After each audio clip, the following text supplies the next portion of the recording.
All right, 90% or better, 5 passing touchdowns in a game.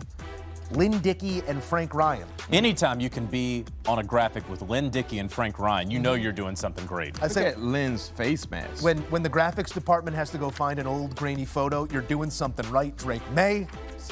Well, shouts out to Lynn and Frank for throwing 5 touchdowns back in that era. They didn't expect to be a part of the conversation today. Yeah, There we are. Drake Maye in that MVP conversation. All right, back with the fellas as Drake Maye goes for 5 touchdowns in what was, 35 minutes, 40 minutes of a ball game. This one could have been even more out of hand. It was good on bad. We knew what the outcome was going to be, but to open this game 11 of 11, to distribute the ball with the confidence that he is right now, Mac, what are you making of the play of Drake Maye, and where does he stand relative to that other quarterback that has the inside track for the MVP? Prolific. I think when you look at Drake Maye and just the growth that we've seen from him this season, no question credit is due to him, but also Josh McDaniels. Yeah. Yes. The job that Josh McDaniels has done, just being able to get the best out of Drake Maye and not allowing his ego to overshadow the player and putting the player in positions to be successful and adjusting to the player. See, that's what great coaches do. They don't make players adjust to their coaching style.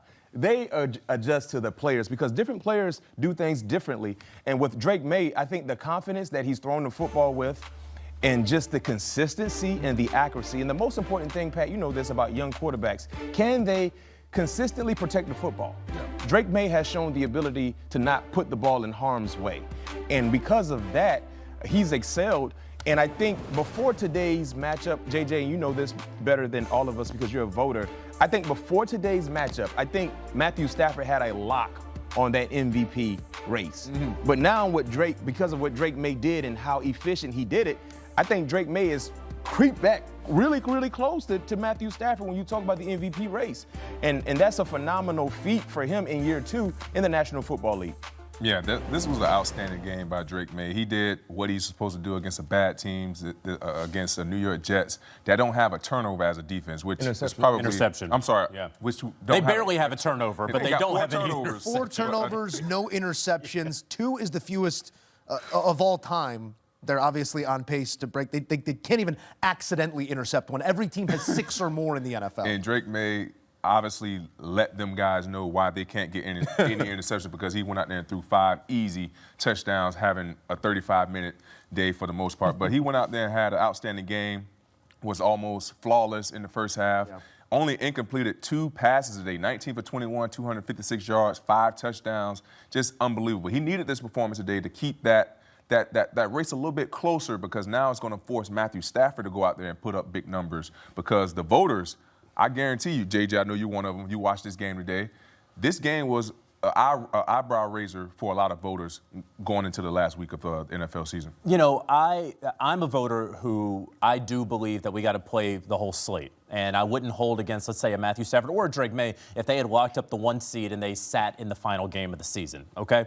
But I didn't think that this was so far and away Matthew Stafford's sort of award to lose going into today.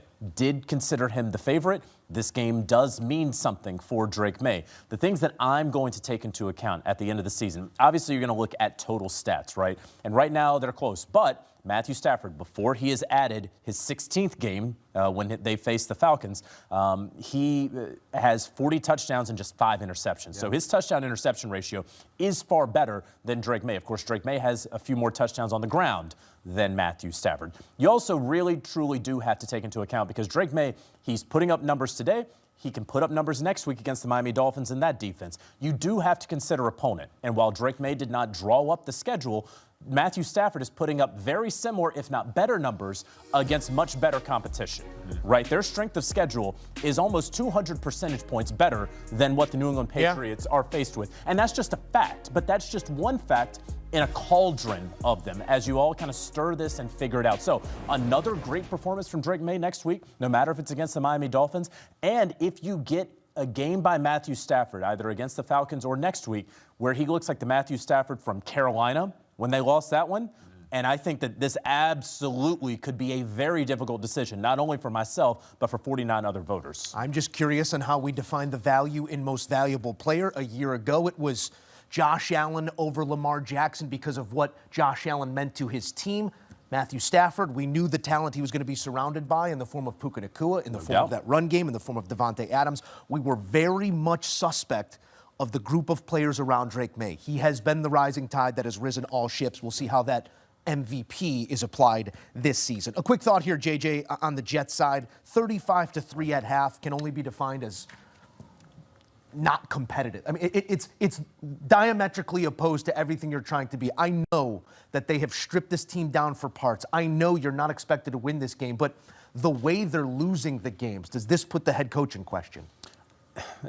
It could, insofar as I don't know what Woody Johnson, the owner of the team, actually will do. And in talking with sources, no one truly knows exactly what he's going to do. As I've been writing about Aaron Glenn for some time, I'm careful with my words where I'm saying there is no expectation that Aaron Glenn will be a one-and-done head coaching candidate, that they have invested too much money in him. I think the money's somewhere around $14-15 million per year. You're not going to want to pay that out. But you don't want to finish on such a sour note. 2 weeks ago, giving up 40-plus points against the Jacksonville Jaguars. You fire Steve Wilkes after saying 6 days earlier you're not going to fire him because Dan Campbell didn't fire you when things were going poorly. Then things went poorly and you fired your guy. And now you give up 40-plus points again after losing. I think they gave up 29 to Tyler Shuck and the New Orleans Saints last week.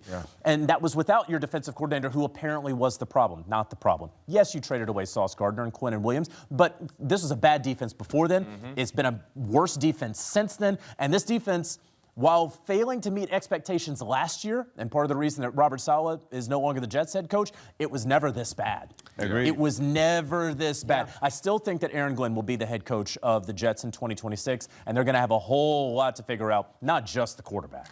Takeaways are a taught skill, as is evidence in places like Chicago and Seattle. This is a defensive-minded head coach given the reins to a franchise, and they can't teach a takeaway for the life of them. 4 on the season, no interceptions, and on the brink of the most losses. Well, they're not going to get there, but you could find one more and be amongst the worst in season 1 as a Jets head coach.